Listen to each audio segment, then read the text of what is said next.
오늘 주신 하나님의 말씀 보겠습니다. 신약성경 고린도전서 2장 6절에서 12절 말씀까지 신약성경 264쪽에 있습니다. 고린도전서 2장 6절에서 12절 말씀까지 우리 믿음으로 합독하도록 하겠습니다. 그러나 우리가 온전한 자들 중에서는 지혜를 말하노니 이는 이 세상의 지혜가 아니요 또 이 세상에서 없어질 통치자들의 지혜도 아니요 오직 은밀한 가운데 있는 하나님의 지혜를 말하는 것으로서 곧 감춰졌던 것인데 하나님이 우리의 영광을 위하여 만세 전에 미리 정하신 것이라.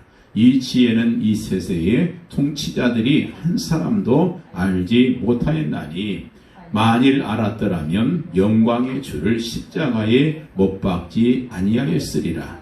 기록된 바 하나님이 자기를 사랑하는 자들을 위하여 예비하신 모든 것은 눈으로 보지 못하고 귀로 듣지 못하고 사람의 마음으로 생각하지도 못하였다 함과 같으니라. 오직 하나님이 성령으로 이것을 우리에게 보이셨으니 성령은 모든 것 곧 하나님의 깊은 것까지도 통달하시느니라.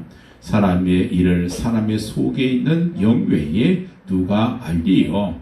이와 같이 하나님의 일도 하나님의 영 외에는 아무도 알지 못하였느니라. 우리가 세상의 영을 받지 아니하고 오직 하나님으로부터 온 영을 받았으니 이는 우리로 하여금 하나님께서 우리에게 은혜로 주신 것들을 알게 하려 하심이라. 아멘. 이 세상에는 두 종류의 사람이 존재합니다. 물론 나이가 다를 수 있고 인종도 다를 수 있고 또 색깔도 다르고 또 수준도 각각이겠지만 오늘 본문을 통해서 보게 되면 하나님의 눈으로 볼 때, 하나님의 시각으로 볼 때 이 세상에는 오직 두 종류의 사람이 존재한다고 그렇게 말씀하고 있습니다. 첫째는 세상의 영을 받은 사람. 세상의 영은 마귀, 귀신의 영이죠. 세상의 영을 받은 사람과 하나님의 영을 받은 사람들, 성령을 받은 사람들, 이 두 종류의 사람이라는 것입니다. 자, 그렇다면 우리는 어느 사람인가? 우리는 세상의 영을 받은 사람이 아니고 성령을 받은 사람들, 하나님의 영을 받은 사람들입니다. 왜 우리에게 성령을 주셨는가? 그 이유가 나와요. 거기 보니까 하나님께서 은혜로 주신 것들을 알게 하기 위해서다. 그렇게 말씀합니다. 여러분, 그렇습니다. 오늘 우리가 반복적으로 드리는 예배겠지만 그러나 정말 이 예배가 일평생 잊을 수 없는 우리 인생의 한 획을 긋는 중요한 그런 한 전환점 예배가 되길 바랍니다. 그리고 우리가 예배 성공에서 꼭 고질적인 우리 문제들이 해결되는 그런 역사가 일어나야 돼요. 우리가 성경을 보면 그렇습니다. 한 예배를 통해서 엄청난 하나님의 은혜를 받은 사람들이 참 많아요. 그의 인생이 바뀌는 경우가 굉장히 많습니다. 기독교사 가운데도 하나님 앞에 예배 한번 잘 드려서 그 인생이 바뀌는 사람들이 얼마나 많겠습니까? 오늘 드리는 이 예배가 단순히 그저 의무감에서 종교적으로 그렇게 드리는 그런 예배가 아니고 우리가 살고 우리 가문이 흐르는 저주가 끊어지고 흑암이 꺾어지고 시대적인 큰 복을 받는 그런 최고의 예배가 되도록 여러분 기도하시기를 부탁을 드립니다. 예배 한번 잘 드려서 성공한 사람들이 있잖아요. 아벨 같은 사람,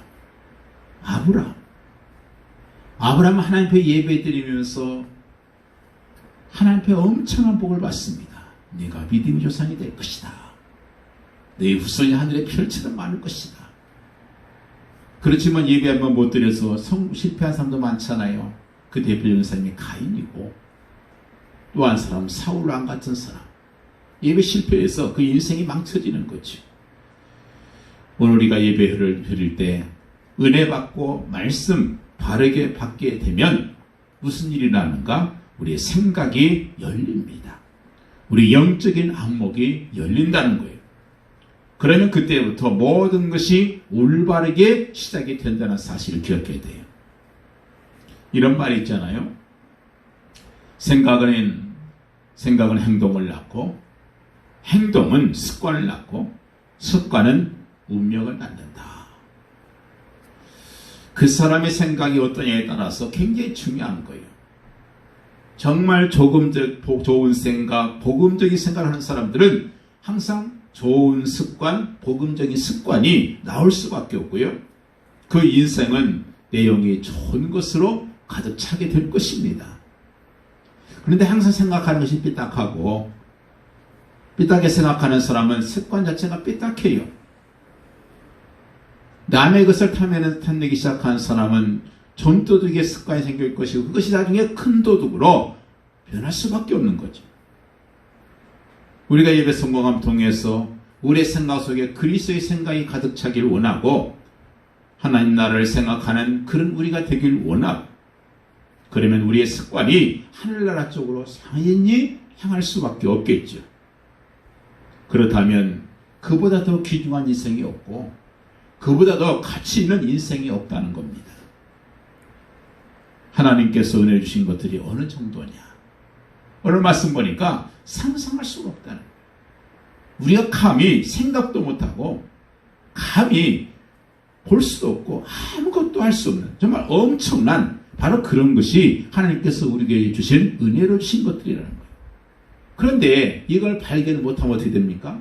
발견을 못하니까 항상 걱정하고, 그리고 인본주의 있어서 내가 어떻게 해볼까 근심하고, 그러다가 좋지도 않은 머리 써가면서 잔머리 써서 더 일을 망쳐버리고, 그러니까 신앙생활이 굉장히 비겁해지고, 신앙생활이 너무 힘들어지고, 그야말로 염려하고 무능한 그런 삶을 살 수밖에 없게 되는 것입니다. 우리 하나님께서 그리스도 안에서 우리에게 은혜 주신 것들을 우리가 언제 발견할 수 있겠는가? 바로 말씀을 통해서 성령께서 깨우쳐 주실 때, 예배를 통해서 그것을 발견할 수 있다는 것입니다. 예배를 통해서 하나님께서 우리에게 은혜 주신 것들을 발견한다면 그것이 우리의 삶 속에 응답으로, 누림으로 나타나게 될 것입니다. 열심히 사는 것도 중요하죠. 바르게 사는 것, 성실하게 사는 것 참 중요합니다. 그러나 하나님의 은혜를 받는 것이 더 중요해요. 그래서 하나님께서 은혜 주신 것들을 깨달아야 돼요. 운동선수들은 목적이 있다면 금메달 따는 거겠죠. 우승하는 거죠. 과학자의 소원이 있다면 그것은 노벨상 받는 거죠. 학생들이 공부 잘해서 인류대 가는 것, 그게 소원일 거예요. 목표일 겁니다. 사업가들이 열심히 돈 많이 버는 것, 이게 그들의 최종 목적이고, 그리고 소원일 것입니다. 우리도 어쨌든 그렇게 돼야 돼요. 그리스도인도 더 성공해야 됩니다. 자, 안면의 사람들은 그의 돈과 명예와 부귀영화, 권세, 건강, 금메달, 이것들이 불신자들의 삶의 최종 목적입니다. 우리도 당연히 그렇게 돼야 되겠지요. 그러나 진짜 하나님이 은혜 주신 것들을 안다고 하면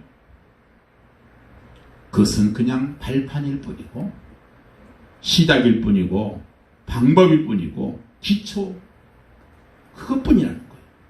그 말은 무슨 말이냐? 하나님 없이 사람들에게는 최종 목적이, 우리에게는 그것이 시작에 불과하다는 거예요. 우리에게는 그보다 비교할 수 없는 어마어마한 비밀이 있습니다.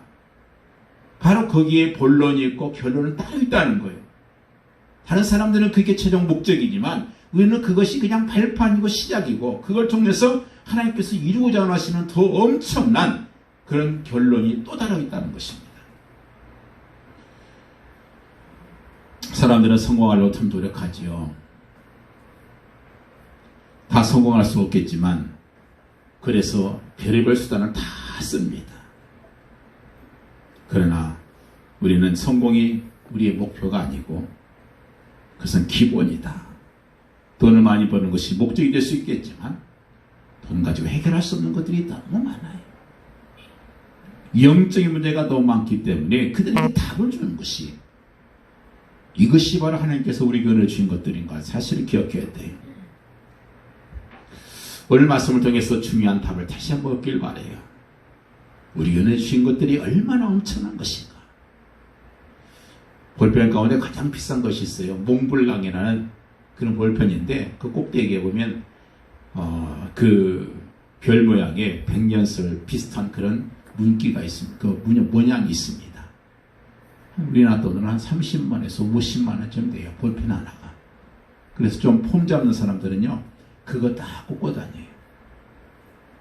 옛날에 노무현 대통령이 김정일과 만나서 사인할 때 그 쓴 것이 몽블랑 볼펜이에요. 어떤 목사님이 미국에 가서 집회하고 나서 그 볼펜을 선물로 받았대요. 너무 그게 30만원짜리 넘는 그런 볼펜을 쓰려니까 너무 아깝잖아요. 그래서 그냥 그걸 쓰지도 않고 비행기 타고 다니다 보면 그 입국 신사서 써라고, 그 입국 신고 써라고 주는 그 볼펜들 있잖아요. 그거 얻어가지고 열심히 쓰고 참 똥도 많이 나오고 막 그런 그 불량품 쓰다가 어느 날 그 볼펜을 잊어버렸어요. 얼마나 아까운지. 좋은 거 있는데 그거를 아끼다가 나쁜 것만 쓰다가 좋은 걸 잃어버리고, 참 얼마나 자신이 어리석게 느껴지는지. 여러분과 지금 그렇지 않겠습니까?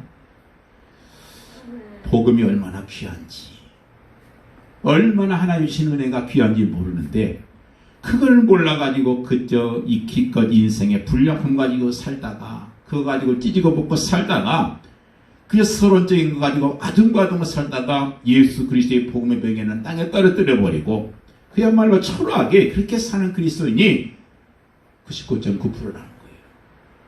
이게 바로 하나님께서 안타까워하시는 모습 아니겠습니까? 왜 이렇습니까? 하나님께 은혜 주신 것들을 아직 몰라서 그래요. 깨달지 못해서, 사용을 안 해서, 보지 못하니까, 깨우치지 못해서.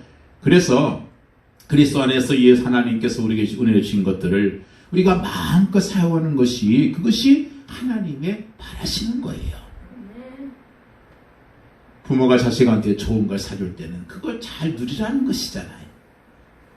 그거를 아끼고 그러다가 잊어버리고 다른 거 쓰다가 그냥 고생하며 살면 그 부모의 마음이 아픈 것처럼 우리 하나님도 마찬가지예요. 하나님께서 우리에게 주신 것 우리가 마음껏 사용해야 돼요. 그거 사용하면서 정말 그거 사용하는데도 우리 인생에 시간이 부족해요.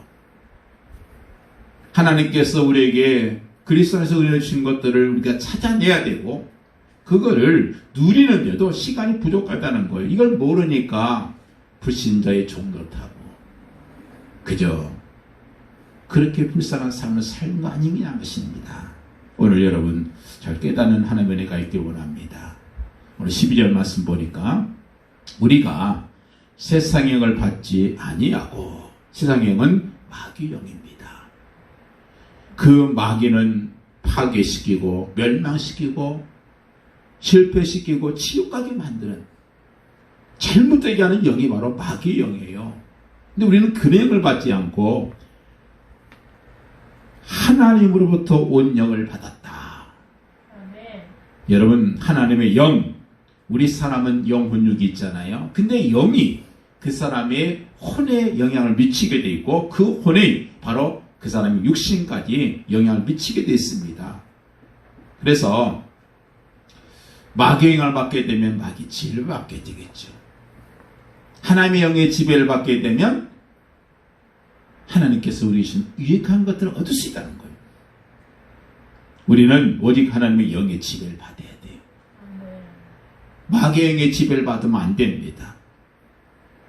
보혈 때문에 우리는 하나님의 영의 지배를 받을 수 있어요. 영은 죽지 않습니다. 시공을 초월해서 존재해요.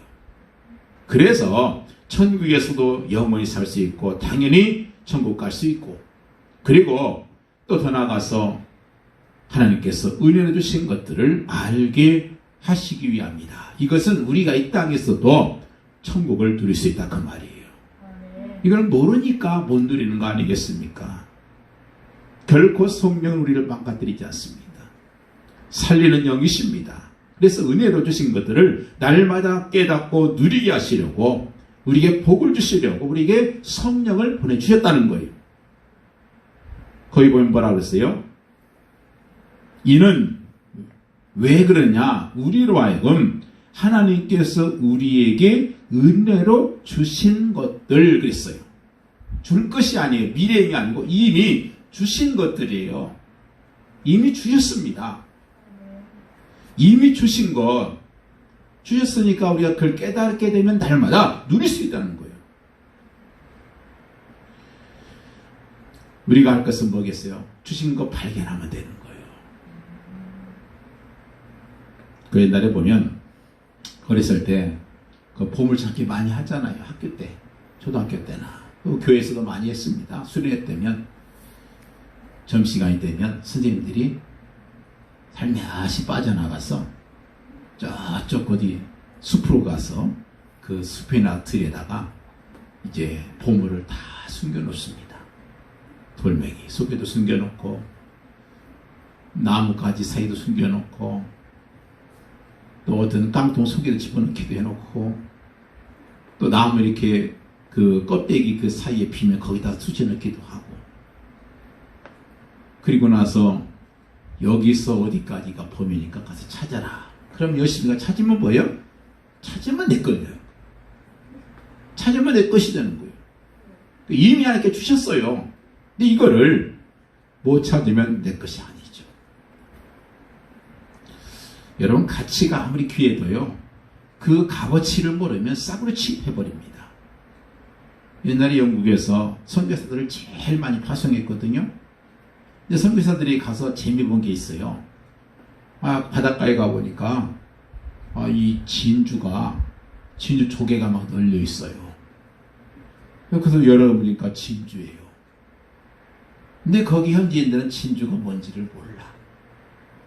남아프리카 공화국에 거기 선교사들이 가봤는데 이 바닷가에 어디 가보니까 거기에 다이아몬드 덩어리들이 막 굴러다녀.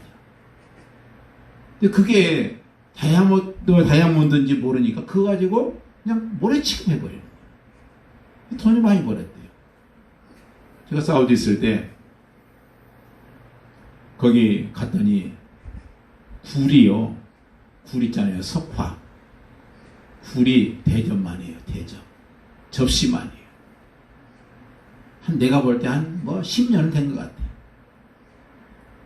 그거 따다가 먹으니까 얼마나 맛있고 또 먹으니까 얼마나 힘이 불끈불끈 나는지. 참 요즘 같은 때 참 그런 굴 안 먹어봤으면 좋겠다. 근데 그 사람들은 그걸 몰라요. 그러니까 안 먹어요. 그 굴이 얼마나 좋은 건지 아는 사람들 가서 먹습니다. 여러분 정말로 그렇습니다. 모르면 가치를 몰라요. 지금 많은 사람들이 진짜를 몰라요. 가짜 붙들고 지금 얼마나 지금 씨름하고 있는지 몰라요. 우리는 진짜를 볼 수 있는 눈이 있어야 돼요. 그 진짜가 어디 있냐? 성경이 있어요. 우리가 먼저 생각할 것은 선악과 사건이에요. 많은 사람들이 궁금증을 가지고 있어요. 왜 하나님께서 선악과를 만드셔서 아담과 하와가 타락하게 만들어서 그래서 우리를 하여금 이렇게 고통과 저주와 죽음이 있게 하느냐. 그 선악과를 따먹은 것이 죄라고 했는데 그것이 지금 나와 무슨 상관이 있느냐. 근데 분명히 우리가 알 게 있어요. 이 선악과 사건은 옛날 사건이지만 지금 사건이라는 거예요. 지금도 이 선악과 사건은 우리의 가정에서 일어나고 있고 우리의 자녀들에게 일어나고 있고 우리가 살고 있는 모든 현장 속에서 이 선악과 사건은 지금도 일어나고 있다는 사실이에요. 그래서 이것은 나와 상관이 없는 옛날 사건이 아니고 그건 지금 나의 사건이고 이걸 모르면 기독교인이 실패해요.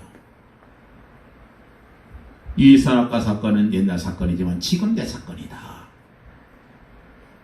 우리가 아는 것처럼 아담과 하와가 처음 하나님 말씀을 거역하고 선악과를 따먹은 것을 가리켜서 우리가 원죄다. 죄의 뿌리가 되는 죄다. 이렇게 얘기합니다. 그 시대에도 하나님 말씀, 하나님 법이 있었어요. 이 하나님의 선악과라고 하는 이 상징적인 하나님의 언약의 법을 주시면서 이 말씀을, 하나님의 말씀을 어기지 말라. 이게 선악과예요. 하나님의 말씀의 법을 어기지 마라. 하나님의 말씀 명령을 어기지 마라. 우리 인간은 하나님의 형상대로 지음받은 피조물입니다. 유일한 존재, 하나님의 형상대로 지음받은 유일한 존재가 우리 인간이에요. 그래서 영적인 존재입니다. 그렇기 때문에 우리는 하나님의 법을 따르지 않게 되면 우리는 반드시 멸망받게 되어 있습니다. 왜냐? 영적인 존재이기 때문에 그래요. 그런데 이 선악과를 따먹고 죄를 지은 아담과 하와, 결국 그들의 후손 가운데 우리가 태어난 것입니다. 그래서 우리가 가르쳐서 바로 영적인 족보가 있어요. 우리가 육신적으로도 반드시 태어나게 되면 족보가 있죠. 그래서 저희도 그렇습니다. 저는 경주 이가인데 경주시에 그 족보가 있어요. 그건 뭐 만든다고 돈 내라고 그러고 그러더라고요. 족보가 없는 집은요, 그것은 가문이 좀 그런 집안이에요. 다 족보가 있습니다. 없어도 다 있어요. 그런데 마찬가지로 눈에 보이는 육신적인 족보가 있는가 하면 눈에 보이지 않는 영적인 족보가 있어요. 우리 영적인 족보는 누군가? 바로 아담의 족보이고 그 내용은 죄의 족보입니다. 아무도 여기서 벗어날 수가 없어요. 누구든지 태어나면서 원죄를 갖고 태어나는데 이 선악과 사건, 선악과 열매를 따먹은 이 사건 때문에 하나님께서는 반드시 죽으리라 그랬습니다. 그래서 결국 아담과 하와가 그걸 따먹고 직사하지는 않았지만 영적으로 죽었습니다. 여러분, 죽음이 뭡니까? 한마디로 표현하면 단절이에요. 분리입니다. 그래서 아담과 하와가 하나님을 떠나는 순간, 모든 인간이 하나님을 떠나는 순간 그 사람은 영적으로 죽은 상태예요. 하나님과 분리된 상태. 이게 죽음이에요. 그 육신과 영혼이 분리되는 것을 우리가 육신적인 죽음, 사망이라고 부르죠. 그리고 영원한 죽음이 뭐예요? 그게 지옥입니다. 영원히 분리되는 거예요. 더 이상 가망성이 없어요. 로마서 3장 23절 말씀 보니까 모든 사람이 죄를 범하였음에 하나님의 영광에 이르지 못했다. 이런 말씀이 있어요. 바로 이 죄가, 여기서 모든 사람이 죄를 범하였음에 이 죄가 뭐예요? 그게 바로 원죄입니다. 근데 그 원죄 배후에 뭐가 있냐? 사단이 있어요. 조종하고 그리고 속이고 있어요. 그래서 이 영적인 문제, 원죄의 문제는 사단의 문제이기도 합니다. 그것이 바로 영적인 문제고 가장 근본의 문제, 다시 말해서 모든 문제의 뿌리가 되는 문제다, 그렇게 말씀합니다. 이 문제 때문에 이 땅에 불행이 오고 저주가 시작이 되고, 이 문제는 우리 인간의 어떤 방법이나 노력이나 선행이나 열심으로 해결되지 않습니다. 종교로도 물론 안 돼요. 그래서 자, 모든 사람을 태어날 때부터 이런 영적인 존재로서 육에 속한 사람으로 태어나게 되는 것입니다. 그것이 바로 오늘 성경에서 말씀하시는 육에 속한 사람인 거예요.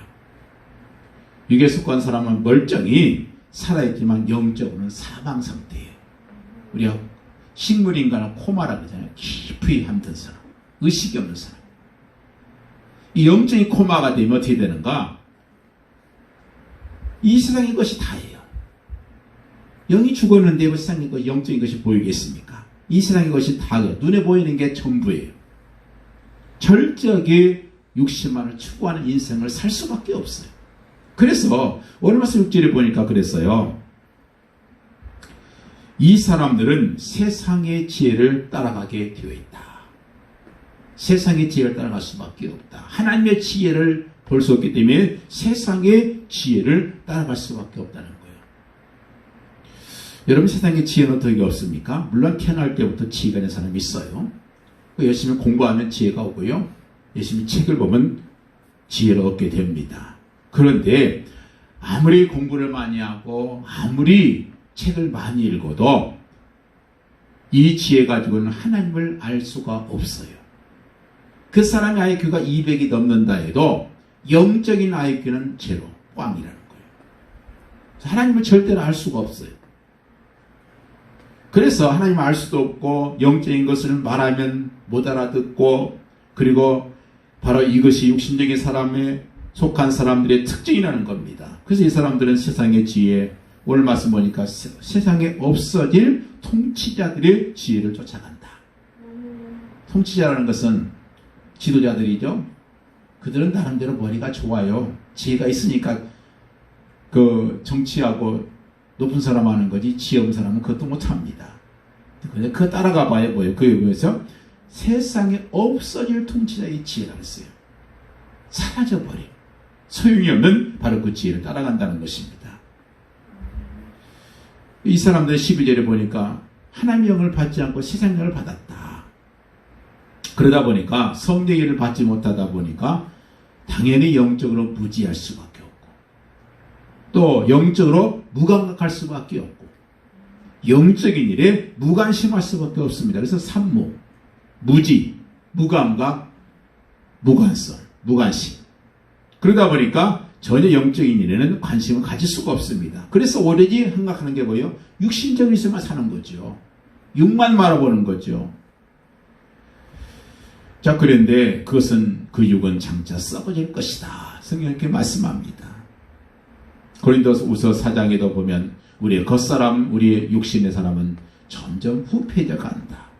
다른 날로 약해져 가고 썩어져 간다. 그렇게 말씀합니다. 그런데 그 썩어져 가는 그것을 쫓아서 살아가는 사람들, 그것이 바로 하나님의 영을 받지 못한 사람들의 모습이라는 거예요. 그래서 우리가 꼭 알 게 있어요. 세상에 고상하고 멋있게 살아도 폼나게 살아도 결국 육신이 살아가는 사람들은 무가치한 인생을 살고 있다. 우리가 이걸 알아야 된단 말이에요. 하나님 없이 사는 사람은 아무리 고상하고 아무리 멋있고 아무리 대단한 것 같아도 그 사람 무가치한 인생이란 말이에요. 이건 극단적인 이언론이 많은 것이 아니고 정확한 사실, 영적인 사실 얘기하는 거예요. 우리 인간이 짐승과 다른 게 뭐예요? 우리 인간은 영적인 존재라는 거예요. 여러분, 개는 자존심이 상해하지 않습니다. 쪽팔려 하는 거 봤습니까? 어느 고양이가 쪽팔려서 자살했다. 그런 거 봤어요? 여러분, 짐승은 그런 거 없어요. 그냥 먹을 것만 있으면 돼요. 다른 거 필요 없어요. 근데 우리 사람은 달라요. 근데 그걸 모르는 정신분자들이 요즘 보면 개한테 유산 물려주고 그러잖아요. 참 얼마나 어리석은지 몰라요. 제가 얼마 전에 시골에 가다 보니까 저 의견의 도시가 있어요. 오수. 주인을 살린 의로운 개. 거기에 보니까 폐추모공원이 생겼더라고요. 폐시 이제 애완견이잖아요. 추모공원. 추모공원이 뭡니까? 묘지잖아요. 묘지. 야, 개를 영혼을 있다고 생각하고 개를 추모하는 공원이 생겼어요. 다시 말해서 개 묘지가 생긴 거예요. 근데 요즘 그게 잘 나간답니다. 그래서 개가 죽으면요, 장례식도 치러주고 장례사가 따로 있대요. 개 장의사. 참 얼마나 할 일이 없으면 돈 벌겠다고 개 장례식을 치르고 있습니까? 또 그걸 위해서 또 이 묘지도 만들어 놓고. 뭐 그 사람들은 나름대로 지혜롭다 생각하는데, 오늘 말씀을 보면은요, 정말 무지하고 정말 미련한 사람들이고 영적으로 너무나 깜깜한 사람들의 모습 아니겠습니까? 해외에서는 애완견에게 수십억의 유산을 물려주는 것이 그 이상한 일도 아니에요. 너무나 영적으로 무지한 결과에서 오는 결과들의 사실을 우리가 알아야 돼요. 우리 인간만이 영적인 존재입니다. 그래서 우리 인간은 육신이 다가 아니에요. 만약에 정말 육신이 다라고 하면 등 따뜻하고 배부르면 되잖아요. 극단적으로 표현해서 육신이 다라고 하면 까짓거 한탕해서 그냥 강도짓을 하든 은행을 털든지 뭐 그러다가 실패하면 죽어버리면 끝이에요. 그죠? 죽어버리면 끝이죠. 실패하면. 잘 되면 그냥 한탕하는 것이고. 그런데 우리 인간은 영적인 존재예요. 죽음이 끝이 아니라 그 외에 내세가 있고 우리의 생명을 주관하시고 이상의 역사를 주관하시고는 창조주 하나님께서 지금 살아 계시기 때문에 우리가 아무렇게나 살 수 없어요. 그래서 육을 위해 사는 인생은요, 반쪽 인생도 아니고 1% 인생도 안 돼요. 육에 속한 사람은 영적인 문제도 모르고 영적인 것을 보지도 못하고 영적인 일에 관심도 없다. 육신적인 존재가 아니라 영적인 존재가 육신이 살고 있으니까 그 인생이 얼마나 참 불쌍하냐는 거예요. 저도 우리가 기독교 본질을 깨닫기를 원합니다. 지금 교회 다니는 사람들 만나서 한번 물어보십시오. 기독교의 본질이 뭡니까? 그때 정확하게 많은 사람이 1000명 가운데 몇 명이 됐을 것인가? 한 명도 없을 거예요. 기독교의 본질이 뭡니까? 여러분, 기독교의 본질은 복음이고 구원이고 믿음이에요. 그러면 복음이 뭡니까? 정확하게 말하는 사람은 없어요. 믿음이 뭡니까? 그냥 믿는 거지. 뭐 믿음이 믿음이에요. 이렇게 말해요. 구원이 뭐냐? 구원거리면 예수 믿고 천국 가는 것이 구원이죠. 이게 얼마나 엉터리예요. 복음 모르면요, 구원이 뭔지 몰라요. 그리고 믿음이 뭔지도 몰라요. 적어도 예수 믿는 사람이 기독교의 본질인 복음과 믿음과 구원을 정확히 모른다면 그것은 얼마나 참 문제냐 말이야. 이 성경은 언제나 우리에게 본질을 얘기합니다. 우리 예수님께서도 아주 쉽게 이 본질과 현상을 정확하게 우리에게 얘기해 주셨어요. 사람을 보고 미워하는 마음이 뭐예요? 그게 본질이에요. 그리고 살인하는 것은 현상이에요. 우리가 그걸 구분할 줄 알아야 돼요. 그런데 사람들은 뭐였습니까? 현상만 보잖아요. 미워하는 것은 죄라고 생각하잖아요. 근데 그게 본질이란 말이에요. 너 누구를 미워하면 그것은 살인죄라고 예수님께서 분명히 말씀하잖아요. 우리 예수님께서는 항상 현상을 보지 않습니다. 본질을 보셔요. 도둑질하는 것은 현상이에요. 근데 남의 물건을 탐심을 품는 것은 그것은 곧 도둑질이라는 거예요. 그게 본질이라는 거예요. 근데 사람들은 지금 기독교의 본질을 현상만 가지고 얘기를 해요. 그래서 예수 잘 믿는 것은 뭐냐? 술 안 먹고 담배 안 피고 죄 짓지 않고 몸적으로 살고 착한 일 많이 하고 인격이 훌륭하고 윤리가 바르고 이런 건 다 뭐예요? 본질이 아니고 현상이란 말이에요. 우리 기독교에서 가장 중요한 본질은 바로 생명 아니겠습니까? 이 생명을 모른단 말이에요. 우리 주님께서는 언제나 본질을 얘기하시는데 사단은 본질은 살짝 숨기고 현상만을 계속 강조해요. 우리가 여기에 속으면 안 됩니다. 그렇다면 우리에게 하나님께서 주신 은혜를 주신 것들이 무엇일까? 사람들은 간증합니다. 내가 예수를 잘 믿고 열심히 믿었더니 교회 열심히 다녔더니 내가 신앙생활 바르게 하니까 은혜를 많이 주셨습니다. 그 주신 것들이 뭐예요?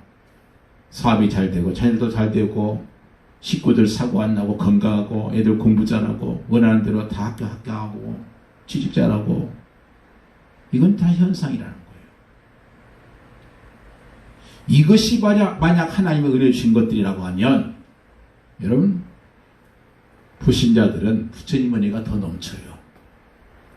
불교신자 가운데 그런 거 잘 된 사람 얼마나 많아요. 안 믿는 사람 가운데 얼마나 건강하고 돈 버는 사람이 많습니까? 마음에 드미는 사람, 안사놈, 이단에 믿는 사람들, 귀신을 들주는 얼마나가 얼마나 많은지 아세요? 그런 현상만 가지고 얘기하면 안 된다는 거예요. 가장 중요한 본질이 얘기되면 안 된다는 것입니다. 하나님께서 우리에게 주신 것들, 이 본질, 그걸 얘기했다는 거예요. 이 본질이 뭡니까? 이게 복음이고 믿음이고 구원이라는 거예요. 사람들은 그 얘기하지 않습니다. 교회 건물이 어떻고 뭐 성도가 몇 명이고 뭐 이런 거. 여러분 그게 본질이 아니라 진짜 본질은 바로 복음이에요. 그리고 전도고 구원입니다. 믿음이에요. 우리 성도의 본질, 어떻게 살아야 되고 죄짓지 말아야 된다는 것은 본질이 아니고 현상이라는 거예요. 우리 성도의 본질은 복음의 축복을 누리는 것이에요. 생명의 비밀을 누리는 것입니다. 이 복음에 대한 구원에 대한 확신, 그리고 하나님께 주신 사명, 언약의 비전, 이런 것들이 있어야 이게 바르고 믿는 것이죠.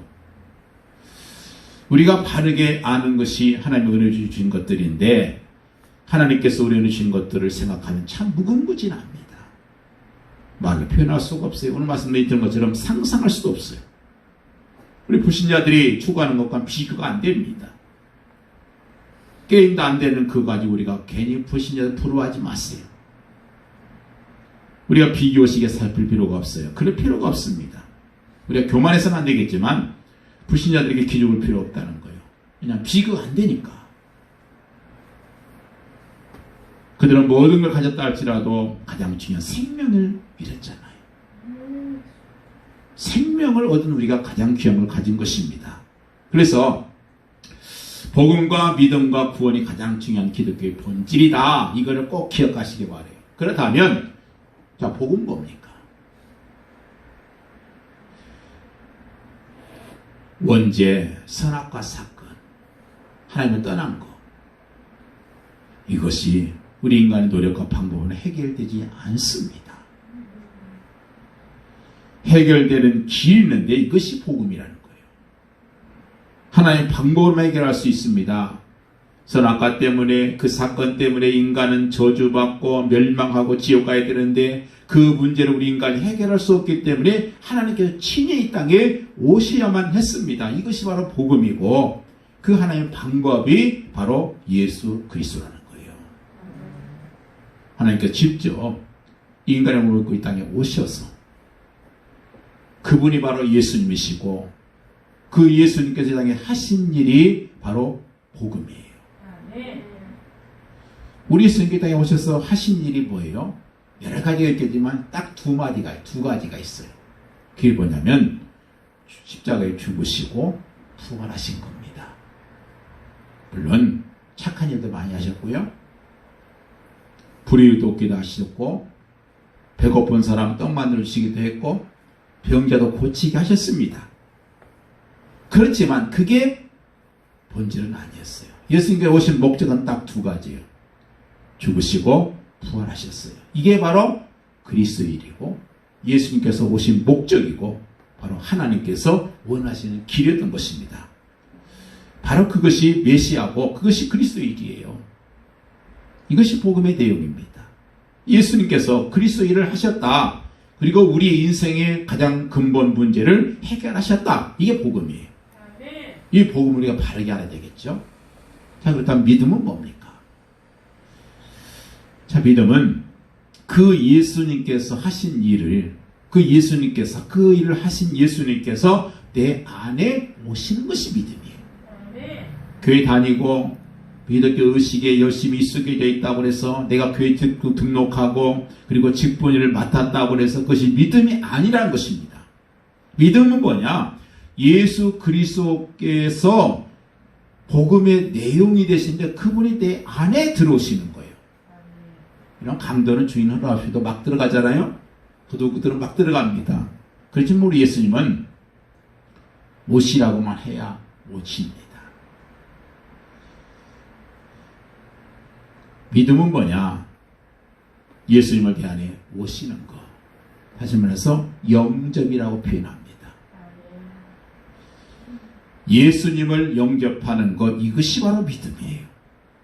마음에 예수님을 믿는 것, 예수님이 그리스도라는 사실을, 그 정확한 복음을 내 마음속에 믿는 것, 이게 진짜 믿음이라는 거예요. 그리고 내가 입으로 시인하는 거예요. 로마서 10장 9절 10절 말씀처럼 내가 내 마음속에 예수 그리스도를 영접하고 시인했을 때 그것이 진정한 믿음이라는 것입니다. 그래서 믿음이라는 것은 한마디로 표현하면 이렇습니다. 모든 문제를 해결하신 그리스도 되시는 예수님이 내가 영접 기도함을 통해서 내 안에 들어오시는 것, 이게 바로 믿음이에요. 교회 다니는 것이 믿음이 아니라는 걸 기억해야 돼요. 그래서 요한복음 1장 11절 말씀하잖아요. 영접하는 자, 곧 그 이름을 믿는 자. 영접을 믿음으로 동일시하고 있잖아요. 그 사람들에게는 하나님의 자녀가 되는 권세를 주셨다 그랬어요. 믿음이 곧 영접이고 영접한 사람에게는 하나님의 자녀가 되는 권세가 주어진다. 자, 이처럼 믿음을 갖게 되면 뒤에 따라온 것이 뭐냐? 내가 예수님을 내 안에 오시게 하는 순간에 내 영적인 족보가 바뀌어버려요. 순식간에 예수 생명이 내 안에 들어오심을 통해서 내 인생을 주장하고 있었던 악한 사단 마귀 그감의 권세가 떠나가 버리는 거예요. 그리고 예수님이 내 안에 들어오시는데 영적인 족보가 바뀌는 거. 다시 말해서 영적인 신분이 바뀌는 거예요. 마귀의 자녀에서 하나님의 자녀로. 예수 생명이 내 안에 들어옴에 의해서 내 안에 죽었던 내 영이 다시 살아나는 것. 이것이 바로 구원이에요. 그래서 구원은 간단하게 이렇습니다. 내 영적인 족보 신분이 바뀌는 것이 구원이다. 그래서 복음이 뭐고 믿음이 뭐고 구원이 뭔지 우리가 정확하게 알아야지. 사람들은 구원이다 그러면 나중에 죽어서 천국 가는 것만이 구원이라고 알고 있습니다. 근데 그것을 포함해서 구원이라는 것은 뭐냐? 과거, 현재, 미래 있어지는 모든 문제들이 다 해결되었다고 믿는 것이 구원이에요. 이게 구원입니다. 그것도 차근차근 해결되는 것도 아니고 단번에 예수 영접하는 순간 단번에 해결돼 버려요. 내가 노력해서 구원이 되게 오는 것이 아니고 예수를 영접하는 순간 다 끝나는 거예요. 이게 구원입니다.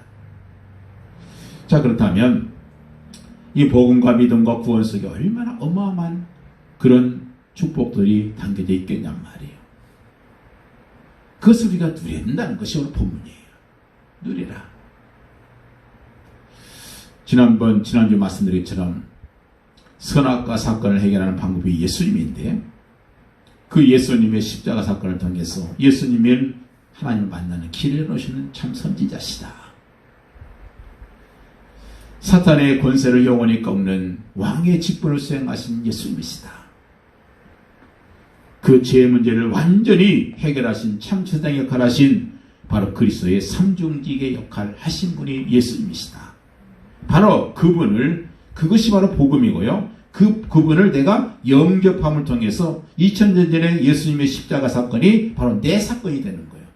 십자가 사건은 2000년의 사건이 아니고 바로 예수님의 그 십자가의 사건이 내 사건이 되게 만드는 것, 이것이 바로 영접이고 바로 믿음이고 그걸 통해서 주어진 것이 바로 구원이다. 이걸 좀 깨닫는 우리가 되기를 원합니다. 그래서 2000년 전 예수님의 십자가 사건, 죽으심과 부활 사건, 그것이 내가 예수 영접하는 순간 내 사건이 된다. 이것이 구원이고 믿음이고 복음이라는 사실을 기억해야 돼요. 그리고 중요한 것은요, 이런 구원의 결과에 오는 축복들이 있어요. 그 축복이 뭐냐면 간단히 표현해서 그것이 임마누엘의 누림이에요. 다시 말해서 내가 예수님을 믿고 영접하고 구원받고 나면 내 안에 누가 들어오시는가? 성령으로 예수님이 내 안에 들어와 계시고 나와 동행하시고 나를 인도하시고 순간순간 역사가 필요할 때 역사하신다는 거예요. 이것이 바로 구원의 축복입니다. 그리고 임마누엘의 누림이 되는 것이요. 이 내 안에 계신 예수님은 성령으로 계시기 때문에 내가 느끼지 못할 수도 있어요. 눈에 보이지는 않습니다. 엑스를 찍는다고 해서 나오는 것도 아니에요. 그러나 분명한 영적인 사실인 거예요. 그 임마누엘을 계속 누리는 것이 우리의 바로 구원받는 자의 축복이라는 사실을 기억해야 돼요. 언제 내 안에 예수님이 어떻게 들어오시느냐? 성령 오시기 때문에, 자, 성령이 내 안에 들어오시게 되면 우리는 성령의 지혜를 얻을 수가 있습니다. 그리고 성령이 깨달음 받을 수가 있어요. 이것이 가리켜서 우리가 뭐라고 하냐면 신적인 지혜라고 그래요. 하나님의 지혜라고 말씀합니다. 저는 그래서 기도할 때 그렇게 인도를 해요. 하나님 좀 IQ가 낮을 수 있고 공부를 못할 수도 있겠지만 하나님의 신적인 지혜를 허락해 주옵소서. 우리 이런 기도를 해야 돼요. 신적인 지혜를 달라고. 복음과 함께 정말 삶을 큰 그릇을 준비하는 명품 제자들이 될 수 있게 되도록 기도하셔야 돼요. 사업하는 사람들은 역시 마찬가지예요. 기도할 때마다 하나님 저에게 사업의 신적인 기능의 축복을 주십시오. 이 신적인 기능의 축복은 하나님께 주시는 것입니다. 그리고 그것은 내 안에 들어와 계시는 성령께서 역사하시면 주게 되어 있습니다. 이때부터 우리는 하나님의 지혜를 얻을 수 있게 되는 것이죠. 오늘 말씀 7절에 보니까 그랬어요. 오직 은밀한 가운데 있는 하나님의 지혜를 말하는 것이다. 하나님의 지혜를 말씀하시는 것이다. 은밀한 가운데, 다시 말해서 하나님의 지혜가 감춰져 있다. 근데 중요한 것은 그것은 이미 뭐라고 했어요? 만세전에 이미 예비된 것이라는 거예요. 하나님의 지혜는 숨겨져 있는데 그 지혜는 만세전에 이미 준비된 것이다. 누구에게 지금 숨겨져 있습니까? 복음 보는 사람, 희미하게 아는 사람, 그리스도를 보는 사람에게는 숨겨져 있죠. 이것이 언제 누구한테 회복되느냐? 아주 간단합니다. 정확하게 복음 알고 그리스도를 정확히 알고 그리고 그 그리스도를 내 마음속에 영접해서 내 마음속에 구원이 임하면서 그 구원을 결과로 우리 속에 성령께서 임재하실 때 그때 우리에게는 하나님께서 감춰주신 지혜를, 신적인 지혜를 우리가 얻을 수 있다는 것입니다. 우리 하나님의 자녀들에게는 하나님께서 주신 신적인 지혜가 반드시 있다는 사실을 기억하시고 우리가 누릴 수 있길 바랍니다. 다 준비되어 있어요. 중요한 것은 우리가 준비가 안 돼서 아직 내가 준비되지 못해서 깨닫지 못해서 그래서 우리가 못 받는 거예요. 좀 안타까운 거잖아요. 아브라함이나 다윗 같은, 다니엘 같은, 요셉 같은 그런 인물들이 일어났으면 참 좋겠는데 그런 인물만 나타나면 하나님께서 그들에게 정말 위대한 정치적인 능력 그리고 경기적인 축복 다 주실 것인데 사람들이 그걸 아직 누릴 단계가 못 되니까 하나님께서 안 주시는 거예요. 찾지를 못하니까 못 찾는, 그들은 찾았던 거예요. 그래서 그렇게 훌륭한 정치인들, 훌륭한 경제인들이 많이 일어난 거 아니겠습니까? 우리가 그걸 준비되는 순간 하나님께서 우리에게 주실 거라는 사실을 꼭 기억하시기 바라요. 9절에 보니까 하나님의 지혜는 예비된 모든 것이다. 예비하신 모든 것이라고 그랬어요. 하나님의 지혜가 있어야 보인다는 거예요. 은혜를 받아야 하나님의 지혜가 보입니다. 복음을 알아야 그 지혜가 보이는 것입니다. 그래서 거기 9절에 보니까 기록된 하나님이 자기를 살아가는 자들에서 예비하신 모든 것, 하나님께서 준비하신 모든 것이 있어요. 그것은 눈으로 보지 못하고 귀로도 듣지 못할 것이고 사람의 마음으로도 감히 상상할 수도 없는 것들이다. 그 언제 이걸 볼 수 있습니까? 그 뒤에 보니까 성령으로만. 오직 하나님의 성령으로 이것을 우리에게 보이신다는 거예요. 그렇습니다. 우리가 진짜 성령의 지혜를 얻으면 다 볼 수 있다는 거예요. 안타깝잖아요. 못 보니까. 성령을 통해서 볼 수 있다는 거예요. 우리가 완전히 복음 가운데 들어가면 알 수 있다는 겁니다. 10절에 보니까 이런 사람들은 하나님의 기쁜 것까지 다 통달하게 된다는 것이에요. 우리 구원의 축복이, 우리가 누리는 구원의 축복이 그냥 수박 거달기식이 아니라 그저 소경 코끼리 다리 만지기식 그것이 되면 안 된다는 거예요. 그걸 누리기 원한다는 겁니다. 왜 이렇게 하나님께 은혜 주신 것들을 누려야 되는데 왜 늦어지는가? 몰라서 그렇다는 거예요.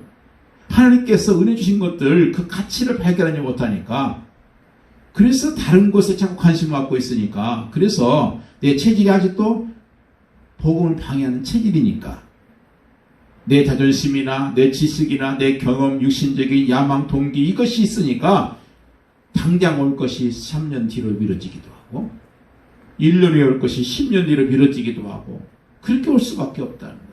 그래서 내가 그를 준비하기 나름이라는 거예요. 하나님 왜 안 주십니까? 이게 아니라 여러분 내가 준비되면 하나님께서 언제든 주어주신다는 거예요. 다윗이나 요셉 같은 사람은 17살 10대 때 다 얻었잖아요. 왜요? 그들은 영적인 지혜가 열렸기 때문에 가능했던 거지요.